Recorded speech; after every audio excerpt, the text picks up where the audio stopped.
زه بلنه ورکوم د څو خبرو ملغلرو لپاره او د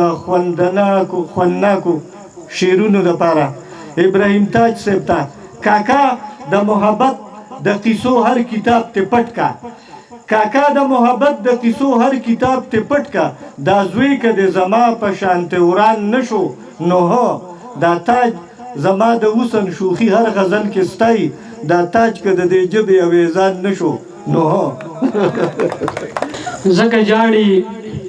زکه هر اړخ ته وړاندې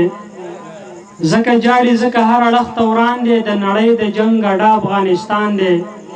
او که ممکن شي د زړه سره یې نیسم هر سړی راته د خپل ځانه ګران دی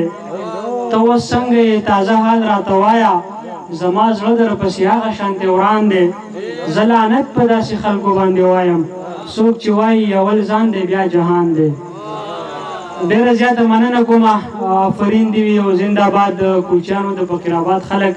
چې زمونږ عزت یې وساتو مونږ تاسو ته په پیل کې هم ویلي وو چې چېرته هم مونږ پروګرام لیدلی یو نو په اول ځل چې کوم ځای کې مشاعره کېږي نو هلته خامخا څه ناڅه بدنظمي کېږي زما په خپل کلي کې ما په اول ځل مشاعره کړې وه زما په واده کې په هغې کې هم څه لږه ډېره مسله راغلې وه خو دلته شکر دی هېڅ قسم داسې څه مسله رانغله ملګري چې په اول کې څنګه وو په اخره کې هماغه شانتې منظم ناست دي نو زه ستاسو ډېره زیاته مننه کوم ډېره شکریه ستاسو ادا کوم او تاسو به د دې مشاعرې نه یقینا چې خوند اخیستی وي خوند هم دې واخیستو که نه مزې وکړه یقینا ډېره مزې وکړه دغه ننني پروګرام چې هر قسم ملګري راغله دلته کې د هر ملګري خیال د هر ملګري فکر دا تاسو واورېدو او د هغې نه تاسو خوندونه هم واخیسته کله کله هم پکې وم خندل کله کله هم پکې د خفګاني شعرونو باندې زړه هم خفه شو خفه کېږي خو تاسو نه د پیو مجنونان یې خو بیا هم لږه سړی خامخا که نه زه یو څو شعرونه وایم تاسو ته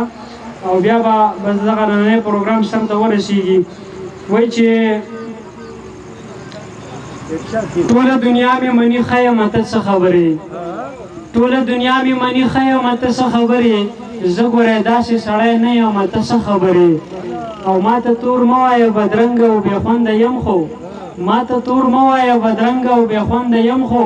زه خپلې مور ته شهزاده یم ته څه خبرې ما ته تور مه وایه بدرنګه او بې خونده یم خو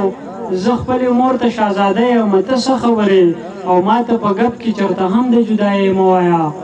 ما ته په ګپ کې چېرته هم د جدایۍ مه وایه زه به د مرګ په خوب وده یم ته څه خبرې ما ته په ګپ کې چېرته هم د جدایۍ مه وایه زه به د مرګ په خوب وده یم ته څه خبرې ته چې راغلی باور دې شه دروغ نه وایم ته چې راغلی باور دې شه دروغ نه وایم درېیمه شپه ده چې نشه یم ته څه خبرې ته چې راغلی باور دې شه دروغ نه وایم درېیمه شپه ده چې نشه یم ته څه خبرې او د خلکو ما اوره راځه زما په خوا کې کښېنه د خلکو ما اوره راځه زما په خوا کې کښېنه زه خو د مینې مدرسه یم ته څه خبرې د خلکو ما اوره راځه زما په خوا کې کښېنه زه خو د مینې مدرسه یم ته څه خبرې او د زړه بازار دې د مردان په شان د خلکو ډک دی د زړه بازار دې د مردان په شان له خلکو ډک دی زه پکې یم او که نه یم ته څه خبرې د زړه بازار دې د مردان په شان له خلکو ډک دی زه پکې یم او که نه یم ته څه خبرې او بهر د ورځې غوندې تاجه رڼاګانې شیندم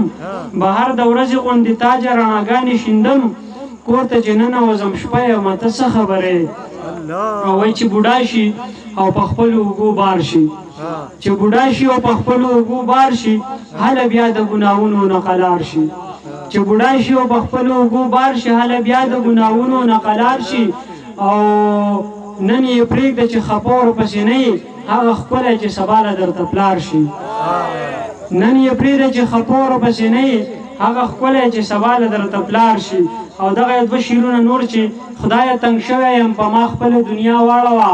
یا د نن وخت دا کږې خولې رانه په شا واړوه او احساس راوشو په پنجره کې به مرغۍ نه ساتو دا چې کله د کرونا دا بیماري وه که نه احساس راوشو په پنجره کې به مرغۍ نه ساتو سا مو مرۍ له راغله بس که دا وبا واړوه او نفرت دې مه کوه د نورې ګمراهۍ پلځي نفرت دې مه کوه د نورې ګمراهۍ پلځي زړه ته یې جوخ که او سړی له دې ګناه واړوه نفرت دې مه کوه د نورې ګمراهۍ پله ځي مننه نفرت دې مه کوه د نورې ګمراهۍ پله ځي زړه ته یې جوخ کوه سړی له دې ګناه واړوه او تاجه د ژوند یوه شېبه بې له تا نه تېروم تاجه د ژوند یوه شېبه بې له تا نه تېروم یا ته راواوړه یا له دې زنځیره ما واړوه او بس په دغه شعرونو اجازه غواړم چې های های او افسوس ته دې له دې نه سړی وګوري های های او افسوس ته دې له دې نه سړی وګوري ژوند ته چې د وروسته زاویې نه سړی وګوري او پلار مې په یوه قلا کې شپږ ورونه پرېښي دي تا پسې د کمې دروازې نه سړی وګوري پلار مې په یوه قلا کې شپږ ورونه پرېښي دي تا پسې د کمې دروازې نه سړی وګوري او سترګې دې وباسم تماشه کوه ښایسته یاره تا ته خو دې هسې د نږدې نه سړی وګوري سترګې دې وباسم تماشه کوه ښایسته یاره تا ته خو دې هسې د نږدې نه سړی وګوري او شمع داسې ښکاري لکه سوځي د فریب په اور شمع داسې ښکاري لکه سوځي د فریب په اور ځان ته چې د ورکې فاصلې نه سړی وګوري او مینه دې ضرور کړې د تاجه دروغ مه وایه مینه دې ضرور کړې د تاجه دروغ مه وایه ستا خو چې د مخ ته اندازې نه سړی وګوري ډېره مننه ډېر ښکلی ډېره ده ډېر مزهدار ډېر ښکلی دا ابراهیم تاج صاحب د ګټورو خبرو کوټلي لفظونو او مینوالو ټکو او خوندورو شعرونو سره دا نننی محفل سر ته ورسېد